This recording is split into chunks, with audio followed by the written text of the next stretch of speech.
This year our cool new product is called React, and what it does is it's a product that's used on a gas spill. So whether it's gas or diesel, they simply spray it on the area, and in 2.5 minutes it makes the gas or diesel no longer flammable. So it's a safety thing instead of using sand, kitty litter, or other absorbents.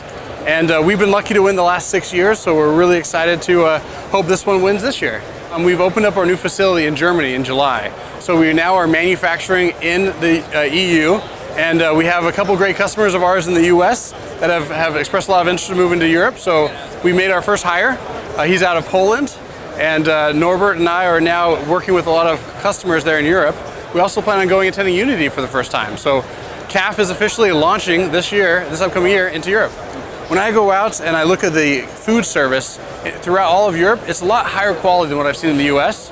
Maybe some of our best are maybe on par like Wawa and Sheetz, but the general gas station throughout Europe is a higher quality of food service.